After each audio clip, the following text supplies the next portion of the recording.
Hello and welcome everyone for tonight's EAO Just Ask. Tonight, it's an enormous pleasure to host this show because tonight we have a real expert here. We're going to talk about zirconia implants.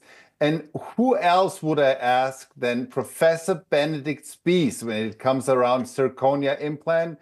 Benedikt, you're not only the chair of the prosthetic dentistry of the prestigious University of Freiburg, but you also live in one of the warmest areas in Germany. And probably you had a great last weekend where there was the first spring pretty much in Germany. With this, welcome to the show, Benedikt. And how was your weekend? It was really great. We had temperatures reaching up to nearly 20 degrees, and we really enjoyed it.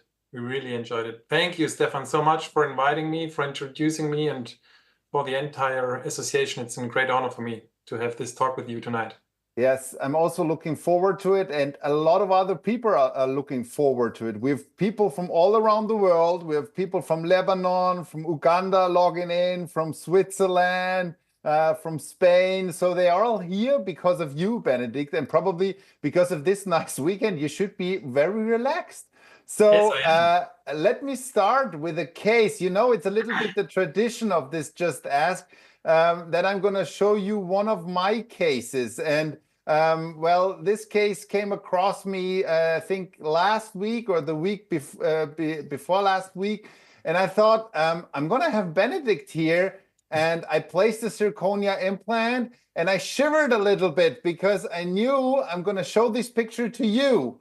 So Benedikt, what do you say? This is a zirconia implant placed by a periodontics. There's no crown on it for now because I don't want to show this to a prosthodontist. What do you say? It's a lower second molar. It's a one-piece zirconia implant. What is your take on that? Yeah, Stefan, I think you did a great job. I guess it's one from a well-known manufacturer. It's a single-piece one. It's made from zirconia, and I think if you've chosen a standard diameter, so it should be stable enough. We will discuss about that. And I think it's a good situation to place a one-piece implant, even if a two-piece implant is more flexible. But I think you had a very even alveolar crest, so I think you place the tissue level, and you will have the chance to remove cement, but I think it will still be tricky because, you know, the diameter of the implant is far smaller than the diameter of your prospective crown. So be careful. That's exactly why I didn't show you the crown. I know. What do you think about the abutment height? Did I choose the right one, or should I have gone for a longer one? I think it's hard to see from that perspective. But from what I can see by now, it looks great, I think.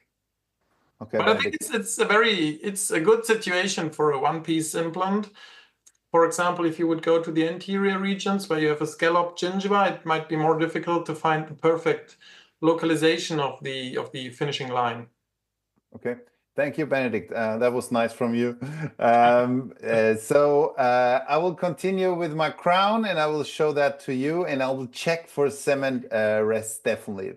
Benedikt, we will get your knowledge. We know that you're an expert when it comes to zirconia implant. We know you have a lot of clinical experience. We know you have done a lot of research on that. And I ask you to sort of summarize your knowledge in 15 minutes. I know it is not possible, but please go ahead. And as it is a little bit the tradition of this Just Ask, I will allow me to interrupt and just ask. I hope this is fine. Benedikt, please. Okay, so the question today for me was whether we can safely use zirconial implants. And I made my mind on which topics we should address. And the first one is, why should we go for it? Or do you think it's worse to go for it? I think we need to talk about stability, about osseointegration, about how to restore those implants. I will give you a short future perspective maybe on the topic and finally come to a conclusion. So I don't want to have a big discussion on the why, but I think at least we know from the EAO Delphi study, which was performed more than 5 years ago, where the experts were asked whether both type of materials for for implants will be available in 2030. And I think the big majority of the participants and practitioners was of the opinion that we will have to deal with both materials in the near future. Very few were of the opinion that it's completely shifting towards ceramic implants, but I think nearly 70% is a pretty clear answer. We will have to deal with both materials in our daily clinical routine, and I think that's a good reason to do and perform research on it and to talk about it today. Regarding the stability, there are some standards available, ISO standards, but we in Freiburg, we were of the opinion that they're not sufficient to guarantee clinical safety. So we developed our own protocol, and exceeding the standard, we likewise included horizontal forces, shear forces on the implant. And additionally, we exposed the implant to a moist environment of a high temperature to induce all those changes that we know happen to zirconia in a warm and moist environment. And this is the same setup we used for all the implants. We loaded them for 10 million times and exposed them to water set at 85 degrees. So all our data is comparable, which I will show you later on. And we evaluated several implant systems preclinically and clinically, some of them one piece, like you can see in the first row, and some of them two piece. And in zirconia implants, it's not only the material, but it's also the processing of the material, because it can be processed subtractively by ceramic injection molding, maybe in the future additive. So it's very much dependent on the processing route. And I brought an overview. All those implants were exposed to that protocol I showed you earlier. And if we're focusing on one-piece implants, which are the first two implant systems we can see here, you can see in some cases the ones that were exposed to loading, which is the dark gray box plot, some increase or have an increasing fracture toughness and some have a decreasing one.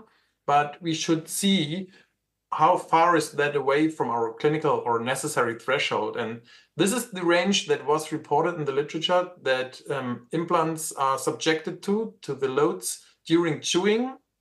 This is clinical data. That was the data recorded for maximum voluntary clenching. And we additionally added 100% safety buffer for a worst case scenario for bone loss and increased leverage, for example.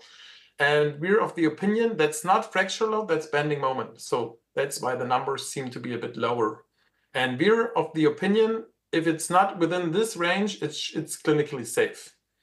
So I think one can really generally say that a one-piece ceramic implant, zirconia implant, maybe made from ATZ, alumina toughened zirconia, or standard YTZP, if it has a standard diameter, it's safe regarding its stability for clinical application. Benedikt, can I ask a question to the one-piece for sure. implant? Some of the manufacturers, they allow preparing of the one-piece implant, and some of the manufacturers, they don't. Do you think it makes a difference on the stability if I prepare these one-piece implants?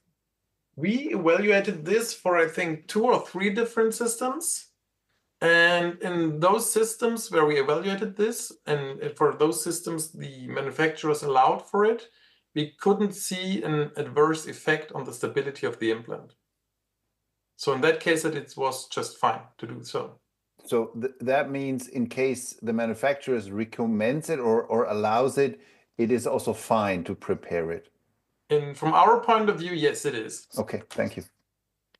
Now, when focusing on two-piece implants, you see that we are focusing again on different materials, ATZ, YTZP. There are some different diameters, and additionally, there are 2 different manufacturing routes like subtractive and ceramic injection molding. And you can see that there are 2 systems, that one and that one, that are entering our danger zone with at least one outlier.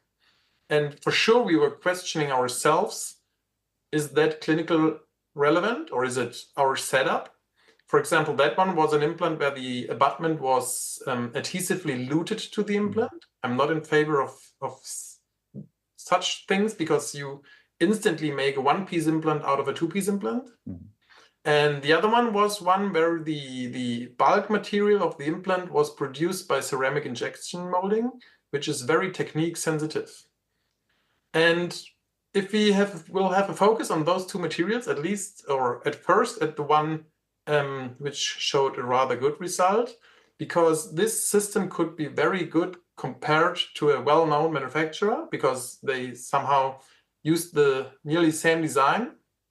And if we compare this ATZ implant to the ones made from titanium and titanium zirconia alloy, we could show that from regarding the pure stability, it's equivalent. So you might like those carbon reinforced screws. They have a different behavior. You need to get used to them. You need to accept the bigger access hole within your crown. But this system, and from our experience, there are a lot of derivatives on the market right now, applying different implant geometries. Regarding the stability, those systems are fine. They're sufficiently stable for clinical application. Benedikt, are we talking about abutment fracture or implant fracture in this Implant case? fracture.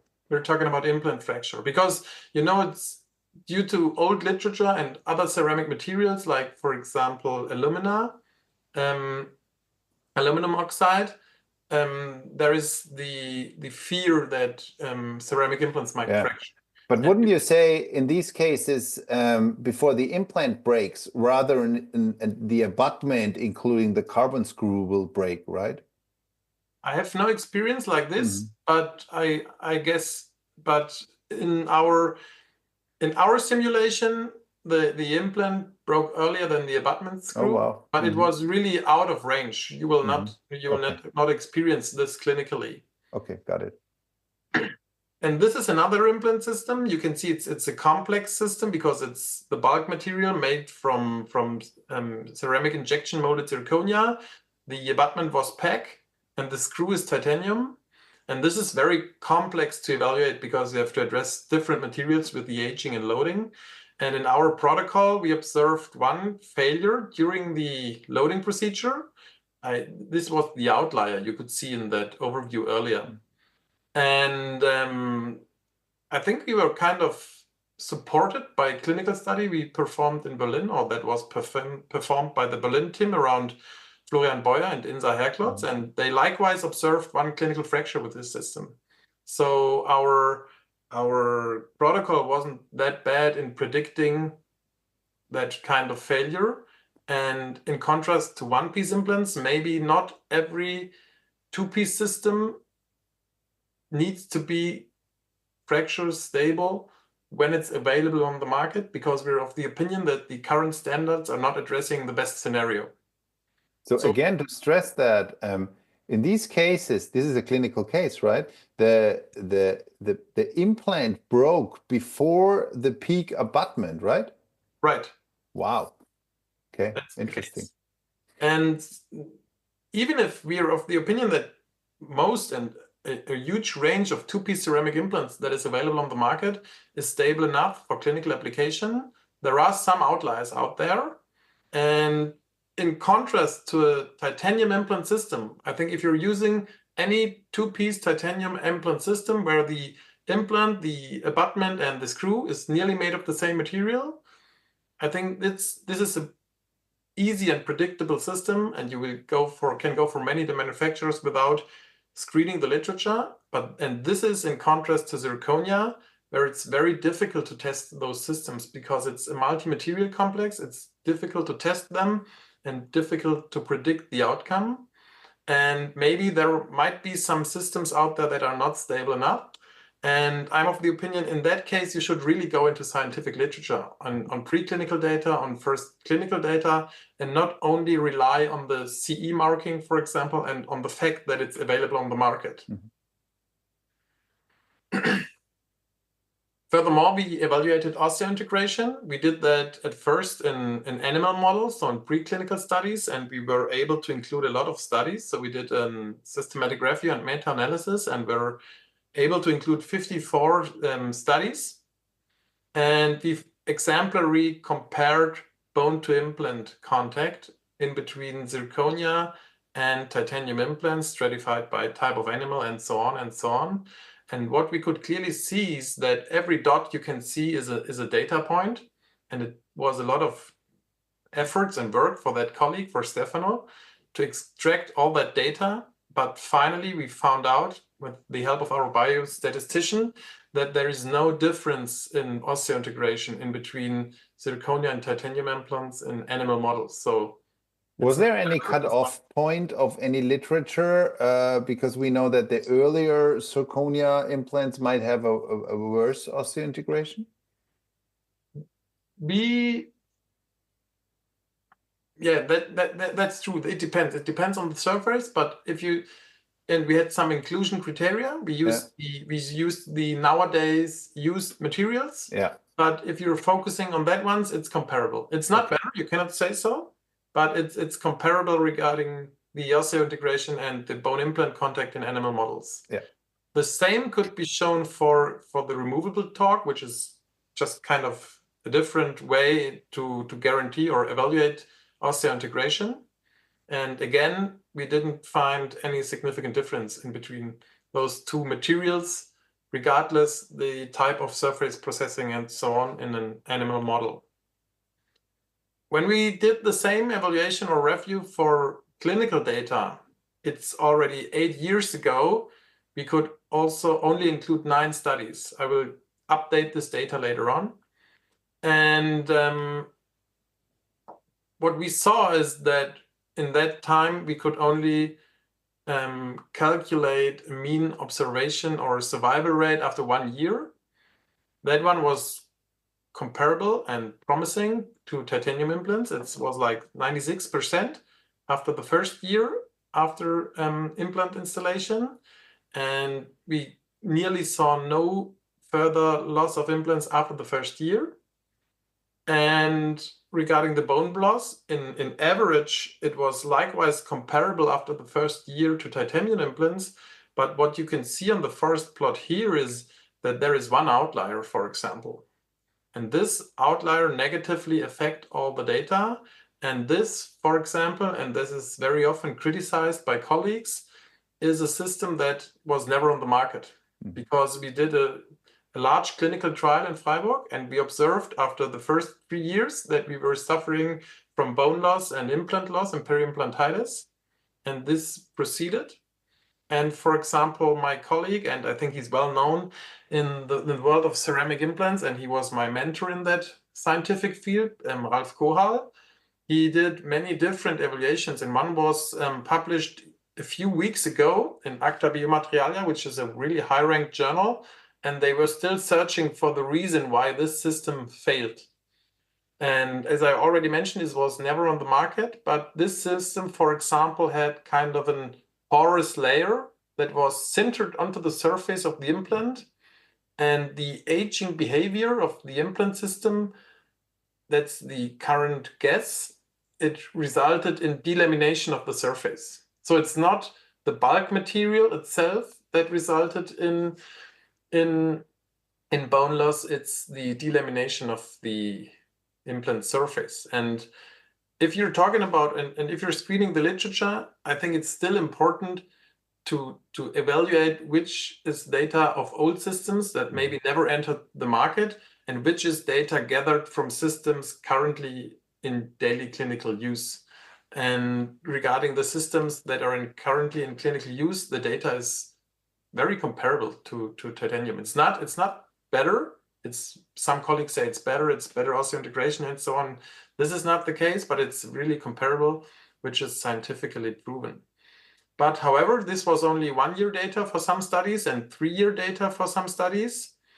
And when doing this systematic review, you can see here that we were only able to include one single study on 2-piece implants. All the other studies focused on 1-piece implants. So I think 2 years ago, I did an update and we applied the same inclusion criteria. And with that same inclusion criteria, a few years later, we were also only able to include one additional study, which is likewise focusing on 1-piece implants. And for sure, all of these studies published follow-up studies. So we're now in most of the studies at 3, 5 or more years observation period. The data is stable, but again, and this is one drawback, I think, in the scientific literature today, that there is still very limited clinical mid to long-term evidence regarding those two-piece systems. There is data from preclinical studies, but regarding two-piece systems, data from clinical studies is limited. And now we're coming to a case which is not so far away from yours, Stefan. Right. And I just wanted to show that there are some limitations of one-piece implants. Because in a one-piece implant, you need to decide during surgery where your emergence profile will be, where your finishing line will be, and there is no chance or no easy way to change this later on. And there are some cases like, I think yours, and like I think the one that you can see on the image, that are easy to handle for one-piece implants, like that one. It's not so difficult to place the finishing line in a perfect way. However, there are challenging ones. For example, that one, you need to decide, do I remove and flatten the bone? Do I go more or less for a GBR technique? So in that case, for example, it's very tricky to have the perfect position with a non-individual abutment, and if you need to decide where to place the emergence profile immediately during surgery. So I think, at least from my personal opinion, and I think most of the practitioners will share that opinion, is that you're far more comparable with a two-piece system like that one. You can go for digital impression taken, for example. You can register during surgery and so on. And you can go for submerged healing. And again, this is a PEG abutment, and you can later on screw retain and remove the crown. Finally, I will have a short talk about the way of how to restore single implants. What we focused on was only fixed rehabilitation of up of 1 to 3 missing units. So we only evaluated single crowns and 3-unit fixed dental prosthesis. And we did that in different ways regarding the availabilities these days. And in the first clinical study, we manually veneered zirconia frameworks. And the first zirconia frameworks, they were very thin, and the anatomic design was provided by the veneering. We evaluated 63 crowns and 27 bridges. We had limited survival after 5 years for the crowns,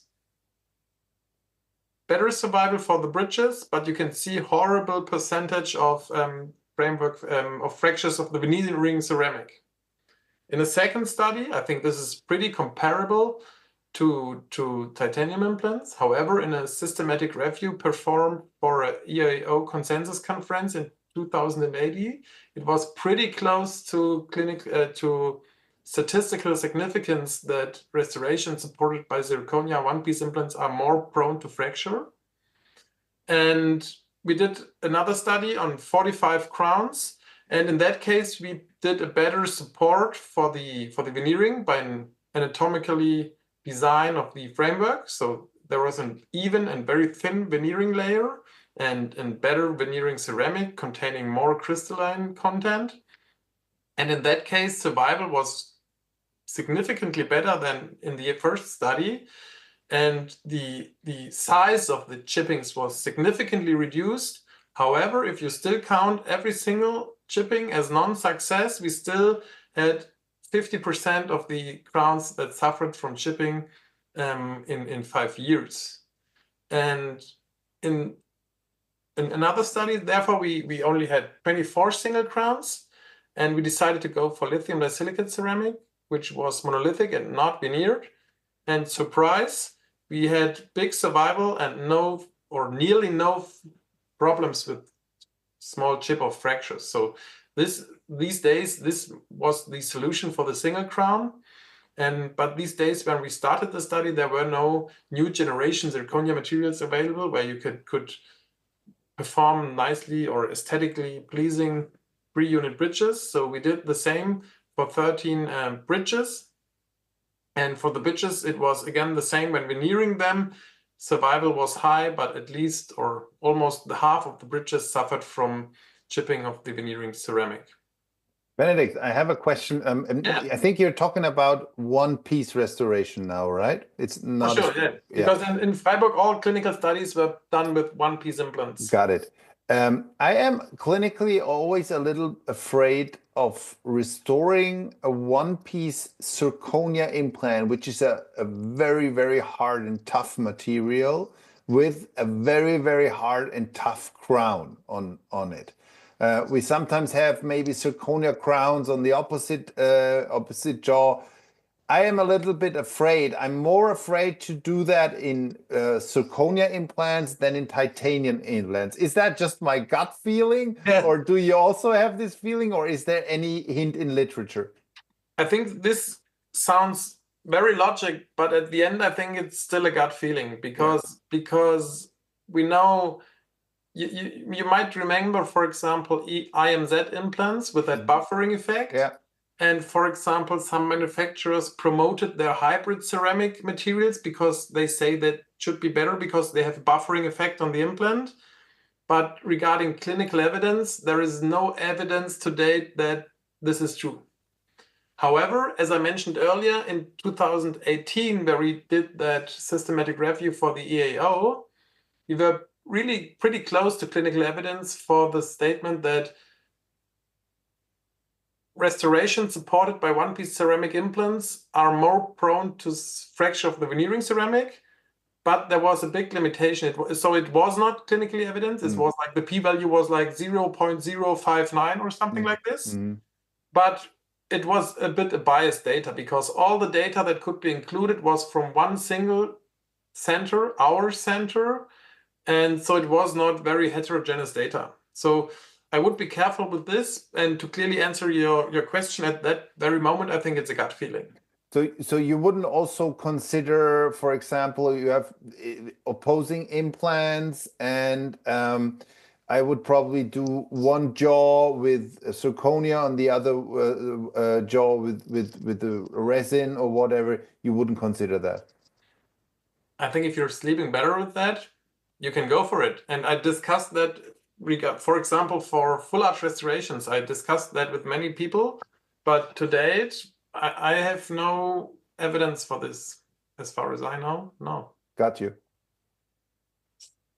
So if reconsidering that data I showed you, with improving our way of veneering zirconia, we were pretty able to increase survival, as you can see here, but we didn't increase or decrease fracture rates of the veneering ceramic. So we reduced the size of the chippings, but we didn't get rid of them. And finally, we came to the conclusion, and this is what we are talking about at all our congresses and lectures, is that if whenever possible in the posterior regions, we should go for monolithic restorations. I think the same is true for ceramic implants. In 2022, we were invited by the EAO to write a position paper, I think, which is a good literature for all the ones who are interested and have a summary on what we are talking today. This is in there, published in the International Journal of Prosthetics. And before coming to my conclusion, I think I should or could share maybe a perspective, because manufacturing of ceramic implants, they are mostly subtractively manufactured from finely sintered blanks, which is very time consuming and very hardly consuming the drills and all that stuff. And it's not the cheapest way of production. And so we made our mind about how about printing zirconia implants. And we did a first experiment and focused on stability and osseointegration as two factors we wanted to consider. And in our early SEM images, we were kindly surprised because we saw, without any kind of post-processing, we saw on surface, our biologist said, I think it might be a surface the osteoblast would like. And so at the first instance, we did our protocol, and we could clearly see that fracture load after aging and loading is even increasing. So regarding our threshold of safety, we're above that 200 Newton centimeters. So we think that system would have been clinically safe from a stability point of view. However, we printed other implants from other zirconia printers that were not reliable regarding stability, but that system was. So it might be possible in the future to produce ceramic implants in an additive way. And what was a very nice finding, that we cultured primary osteoblasts from real donors, so no immortalized cell lines or something like this, and compared the osseointegration and the metabolic activity and proliferation of those osteoblasts on the surface of this purely printed system without any post-processing of the surface to a very well-known and well-established clinical established system.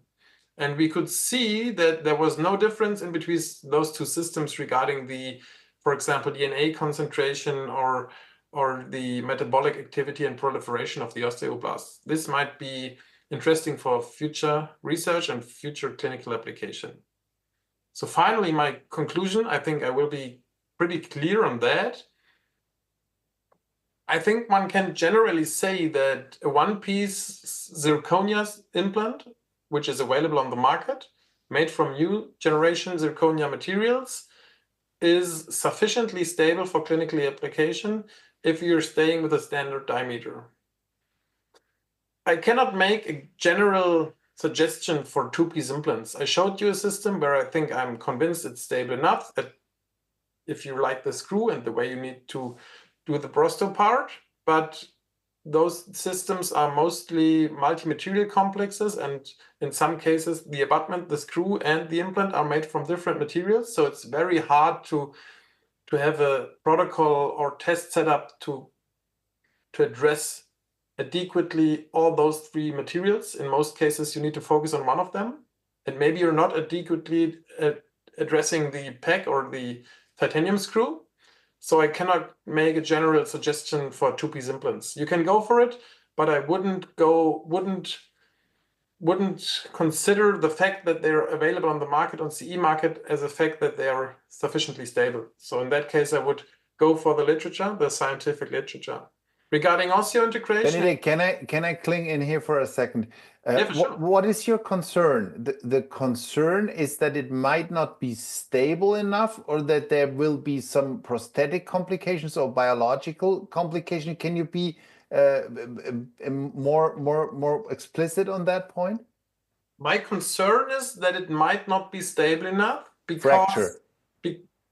Yes, because the necessary standards, they are not sufficiently addressing the clinical scenario. Mm-hmm. For example, the standards are sufficient regarding titanium implants because there is no aging behavior, for example, in titanium. Mm-hmm. But it's getting far more complex if you're focusing on zirconia. And I think, and we showed, and I showed you some slides, that there are very fine two-piece systems available. Mm-hmm. They still have no sufficient clinical data, so the data is missing. But regarding stability, they are fine. But we found several implant systems on the market, two-piece systems that proved not to be sufficiently stable in our preclinical protocol. Gotcha. And for some of those systems, the same failures we observed in our preclinical protocol were later on observed in a clinical setting. Okay. Regarding osseointegration, I think it's comparable to titanium. That's what we saw in our systematic reviews. It's not better, but it's still the same. And regarding the prosto part, we have high and comparable survival rates regarding single crowns and 3-unit fixed dental prostheses compared to restoration supported by the titanium implants. But it's the same story to restorations compared to supported by titanium implants, that if you go for veneered zirconia, that we suffered a lot from ceramic chippings of the veneering.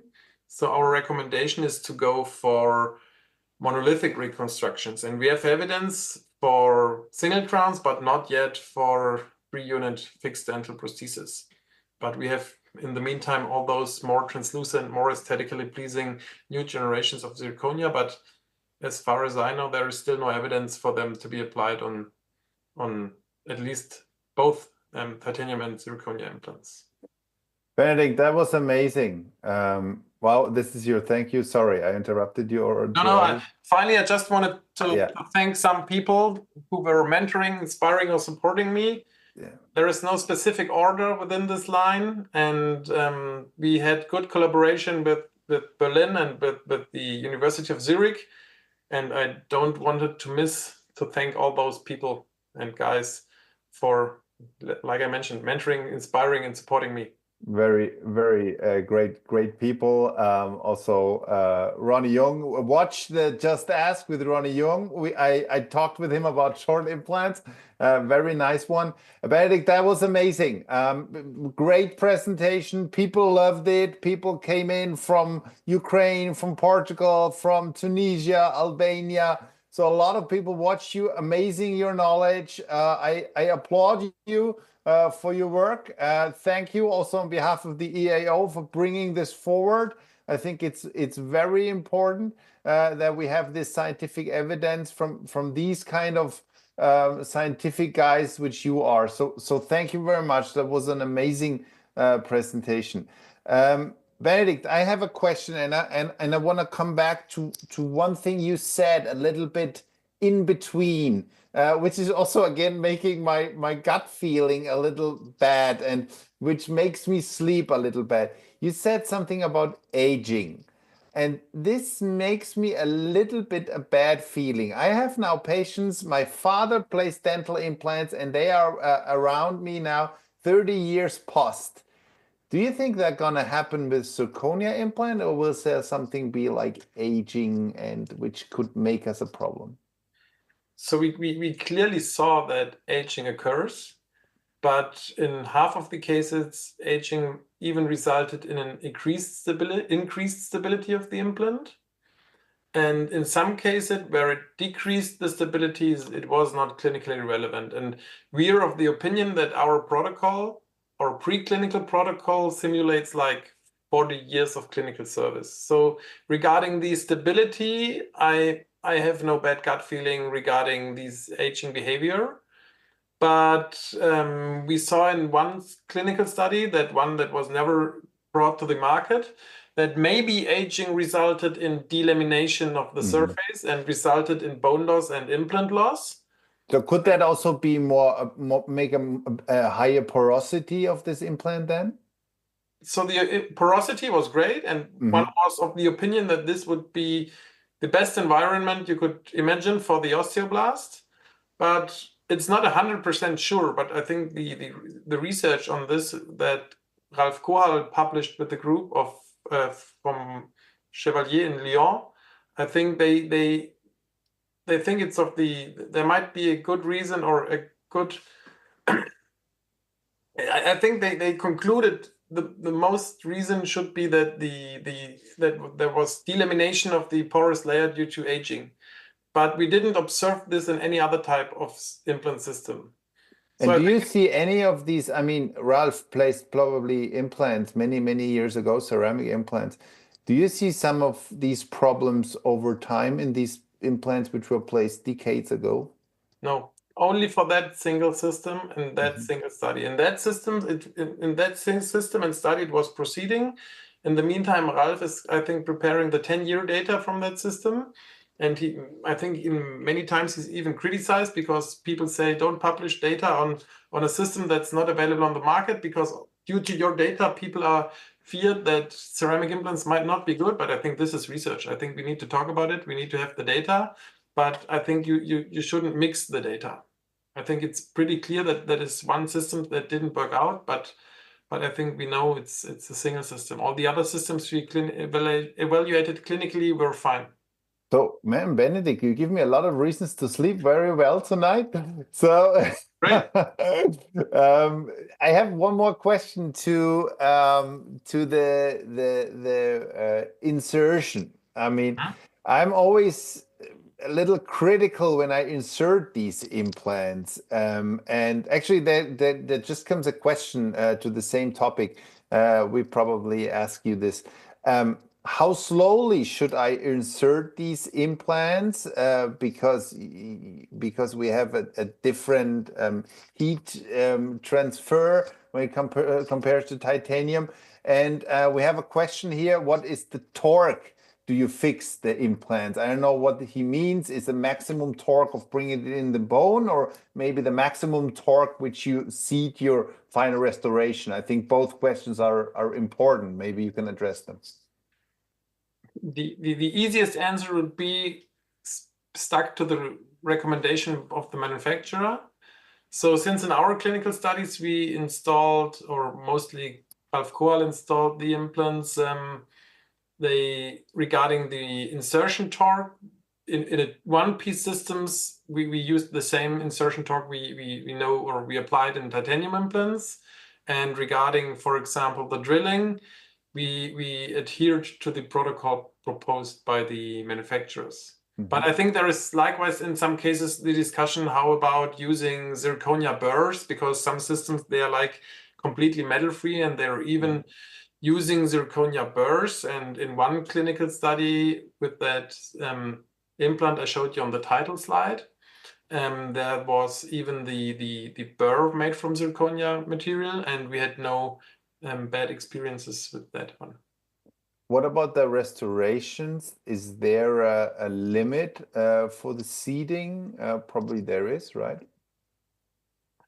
So far we only evaluated 1 single crowns and 3 unit bridges, and I wouldn't provide you a recommendation for more than this. Mm-hmm. I think there was a group that even evaluated some removable prostheses, like kind of ball attachments, but as far as I remember, the outcome wasn't that good. So I know that of the contemporary available systems, some allow for increased extension of the restoration, or even for removable, but I cannot provide you with any clinical data on that. Okay, Benedikt. One more question, which I think is very important. You also probably seen that we sometimes hear in commercials that with zirconia implants, suddenly we have no peri-implantitis anymore, and it's the first peri-implantitis free system. What is your take on that? Can we say that? Is there any biological rationale why these implants should not have peri-implantitis? No, I think this is good advertisement. I think we hope that we will find a system that will not suffer from peri-implantitis, but in different studies, for example, in our studies and in the studies from Frank Schwarz in Frankfurt, I think all those studies showed that all zirconia systems can likewise suffer from peri-implantitis. So it's comparable, but it's not better. And one more question to the soft tissue adhesion when it comes to maybe one-piece implant. Do you see any difference there? Because we also hear that a lot of times, maybe when we compare a classical tissue level implant, titanium level implant, with a classical tissue level implant with zirconia. I think you had a slide where you compared both of them. You see a difference in the biological soft tissue integration there? As a gut feeling and personal opinion, yes. Clinically evidenced, no. Thank you. There's one more question from Fabio. You mentioned zirconia drills. Is it true that they produce more heat compared to the metal ones?